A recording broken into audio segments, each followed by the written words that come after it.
This is Nick Fuentes, and he held a pretty influential conference back in February. It was called AFPAC, America First Political Action Conference. If you don't know who he is, you will in a second. Watch who he introduces on stage. We have a new mystery speaker tonight who I'll be announcing to you right now. Very exciting. She is a standard bearer of Trumpism in the U.S. Congress. She is pro-life. She is proudly America First. And I want to say a very special thank you to Milo Yiannopoulos for making this happen. He made this happen. He put it together. But thanks to him, we are honored, we are humbled and excited to welcome to the stage right now for our first speech, and we love to get to know her much better. I think this is going to be the beginning of something great. God, this guy's a chatty Cathy, isn't he? Just get to it, man. The representative from Georgia, Marjorie Taylor Greene.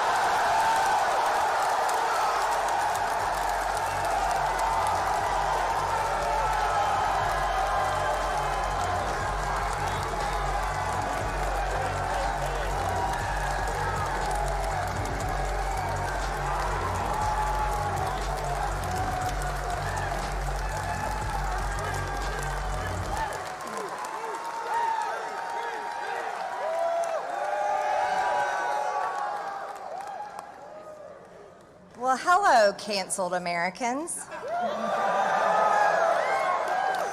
Yeah, Marjorie Taylor Greene. She showed up at this place, AFPAC.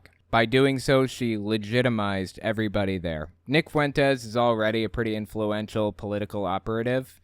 He's up there with Milo Yiannopoulos and others. Of course, Milo Yiannopoulos, if you're unaware, he is now working as one of Marjorie Taylor Greene's staff members, as an intern, I think, at Capitol Hill.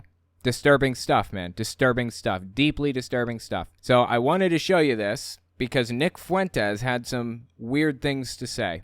She is obviously political allies with him, enough that she's willing to speak at his conference. So let's take a look at some of the things that Nick Fuentes has had to say recently about what's happening in the U.S. at this moment. This is late June 2022. Listen to what Nick Fuentes had to say. That is precisely what we intend to do, is to impose Christian laws on everyone in the United States of America.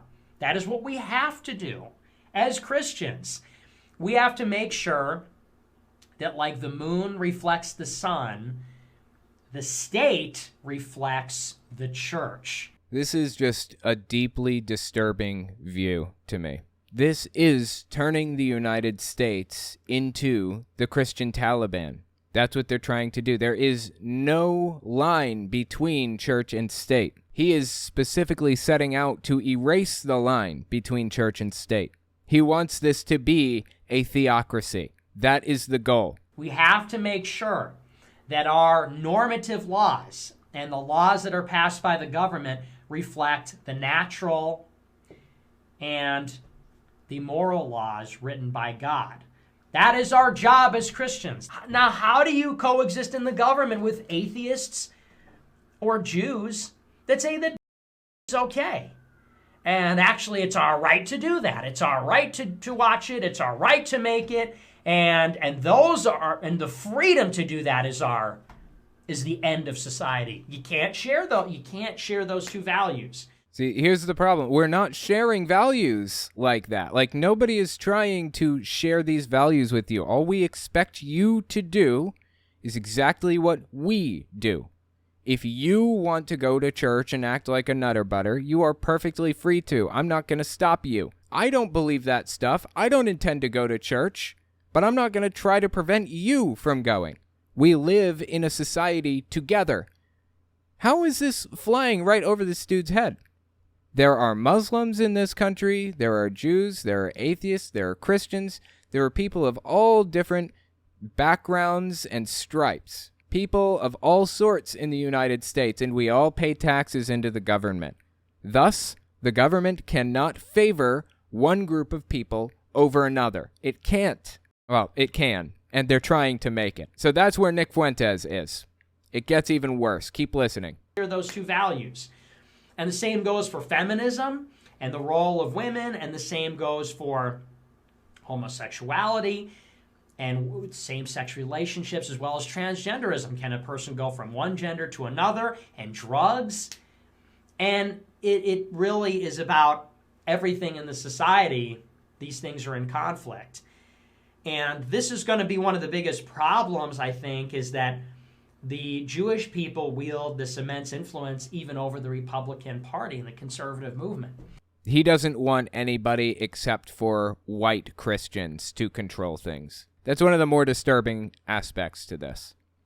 This is just absolutely disturbing stuff, man. We live in a shared society. We all live here. We all have to coexist. He doesn't want to coexist. He wants supremacy. I hope to live to see the day when Christian supremacy is viewed as negatively as white supremacy is generally. Just disturbing stuff, man.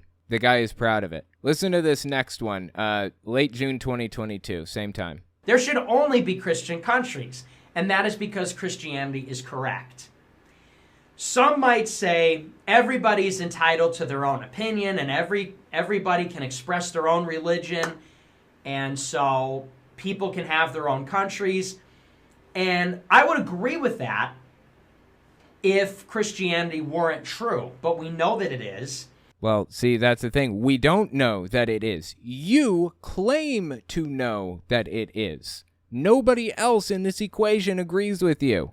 Again, Marjorie Taylor Greene went to this guy's conference and spoke there. He is influential. He has things to say, and people are listening. This is the stuff that the far right is saying. It's not the moderates in the Republican Party that feel this way necessarily. The problem is, the far right is running the Republican Party right now. There is no moderate wing. Mitt Romney is widely hated by the Republican Party. Despised. Adam Kinzinger, hated by the Republicans. They don't like him. He identifies as a Republican. They don't want him to be a part of it. The Republican Party is an extremist party now.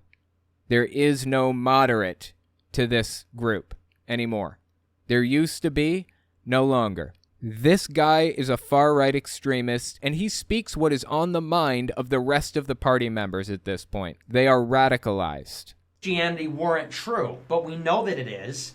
And so if that's the case, why should other countries be allowed to be wrong? Why should countries persist? Why should there be governments and peoples in a world? That's called freedom. There was a time when Republicans used to at least pretend to be in favor of freedom. They used to say that they wanted more freedom. That time is long gone. They don't even talk about freedom anymore. They don't want freedom.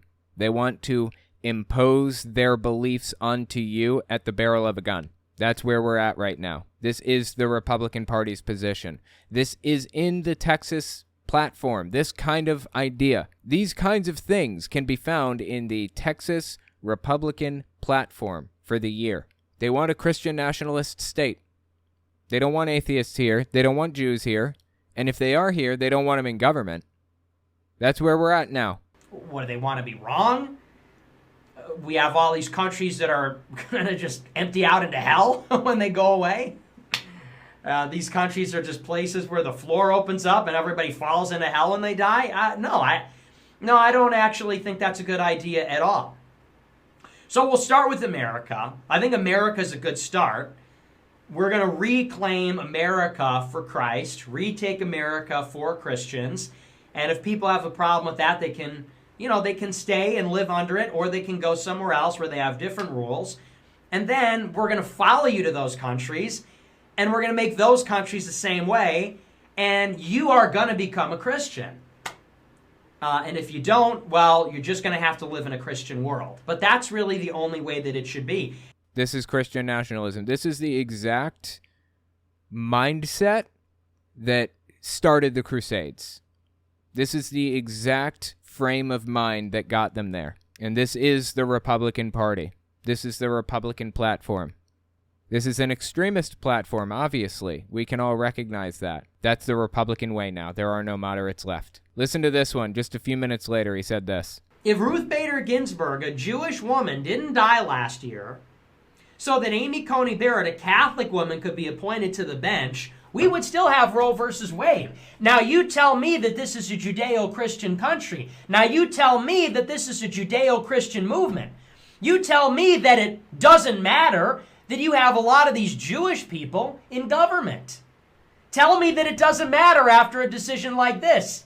So he seems to believe that Ruth Bader Ginsburg's problem was the fact that she was Jewish, not that she was liberal. Apparently, if you're Jewish, then you are liberal by default, because if you're a Christian, then you're Republican by default.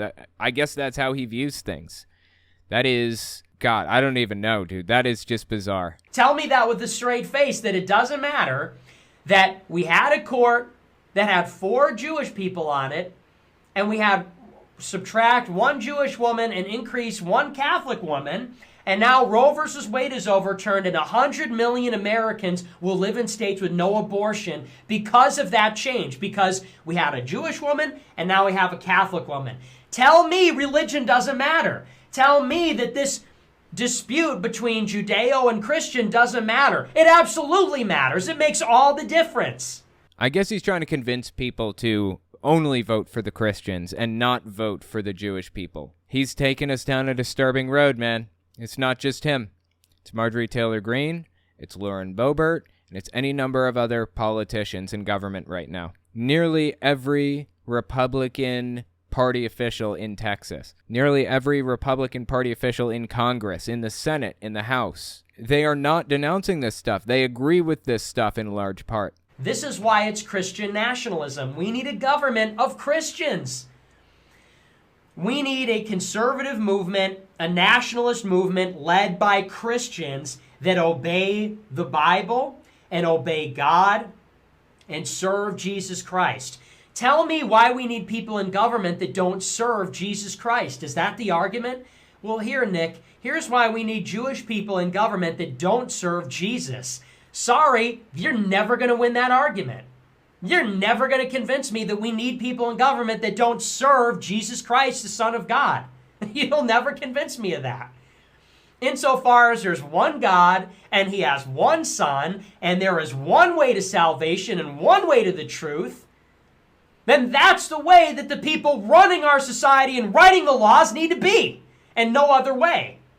We want to live in a Christian country with Christian rulers and Christian legislators and Christian judges and Christian law and Christians. And Jewish people can be here, but they can't make our laws.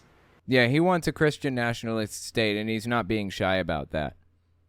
That is disturbing on so many levels. This is where the right is right now. This is what they want. This is the plan. This is the ideal. We have to vote these people out. We must. We must reestablish the separation of church and state. And if we don't, we're going to live under a Christian nationalist state like this guy has been describing for the past couple of minutes. That's where we're headed at this moment. I think I'm probably going to be here for the duration. I'm going to stick it out to the bitter end up until the moment that they illegalize me speaking my mind, basically. If they erase freedom of speech, if they impose laws on us that prevents me from doing my job, which is to say criticizing them, then I may have to leave. At that point, I may decide to move to Canada or New Zealand, but I'm not going to stop talking about this because this is a society-wide problem. This is a worldwide problem. Yes, it's happening in the United States right now, but it's going to spread everywhere else if we don't stop it here. If we ignore it, if we don't talk about it, it's going to spread. That's what I wanted to show you as far as Nick Fuentes goes, but take a look at this. This is part of Marjorie Taylor Greene's speech at AFPAC, at Nick Fuentes' conference that he held back in February. Check this out. My name is Marjorie Taylor Greene. I am the daughter of the King, the one true living God, the Alpha, the Omega, our Father in heaven, and I am a forgiven sinner, washed in the blood of our Savior, Jesus Christ. Why are they so weird? Why do they say such strange things 24/7? Why are they always talking about washing things in blood? It is so deeply creepy, man.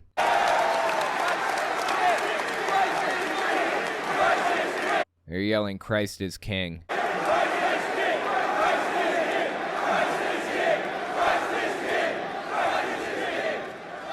Praise God. Amen. Christ is King. Yeah, this is just absolutely disgusting. Absolutely disgusting. There are a bunch of other clips from AFPAC that I have, actually. Again, AFPAC is Nick Fuentes' conference. It stands for America First Political Action Conference. They have a committee, too, political action. It's like a super PAC or whatever. I don't think it's a super PAC. It's a PAC, though. Political PAC. Here's a clip of Marjorie Taylor Greene being called out for being associated with Nick Fuentes. This was shortly after her appearance at AFPAC. But I'm glad to talk to you about this. I do not know Nick Fuentes. I've never heard him speak. I've never seen a video. Complete BS. She just went to AFPAC and was invited to speak there by Nick Fuentes. She was introduced onto the stage by him. He gave a speech directly before her. It's nonsense. I've never seen a video. I don't know what his views are, so I'm not aligned with anything that may be controversial. What I can tell you is I went to his event last night to address his very large following, because that is it's a very young following, and it's a generation I'm extremely concerned about. It's a white nationalist. Excuse me a minute. I'll tell you exactly why I went. I went to talk to them about America First policies, and I talked to them about what's important for. Yeah, it's a white nationalist group. That's very true. She should not have gone to that. That is just wrong and evil on so many levels. Just by showing up, she's giving them legitimacy, and she knows that. And so do they. That's why they invited her in the first place. She lent them her credibility, or what credibility she has. Of course, AFPAC took place shortly after the Ukrainian war started. Shortly after Putin invaded Ukraine completely unprovoked. Listen to what they had to say about that war at AFPAC. This is Nick Fuentes again. That's what we call the secret ingredient. America and the world has forgotten about them, but not us. You know, they say about America, they say, diversity is our strength, you know. And I look at China, and I look at Russia. Can we give a round of applause for Russia? Yes. Cheering for Putin after he started a war against Ukraine. Absolutely, absolutely. You know, but I take a look around the world. I look at Russia. I look at China. You know, China, they're editing their babies to be smarter, stronger. No, they're not. That is illegal, and it doesn't even work most of the time, and it's flawed science, and nobody does that. That's complete nonsense. Smarter, stronger, faster. Russia, they're invading countries. They took out the whole Ukrainian. No, they didn't take anything out in Ukraine. Like, they're paying for every mile of territory they take right now. Because Ukraine's kicking their ass, honestly. But aside from that, why are you cheering this? Why are you proud of this? Why is this good? These are the types of people Marjorie Taylor Greene works with and talks to. This is her ideology. This is what she believes in. But I rest easy at night knowing that America has diversity. Of course, it's a white nationalist group, so they don't want diversity of any sort. They want white Christians and nobody else. So anyway, that's the far right. Unfortunately, there is no moderate right now. They are all far right. The Republican Party is far right as a party. This is who we're dealing with now, and this is their goal. They've stated it clearly. We know exactly what to expect from them at this point. They want to turn this into a Christian nation. Maybe they don't want to kick atheists and Jews out, but they want to kick them out of government. That's for sure. And that is a disturbing step for the Republican Party.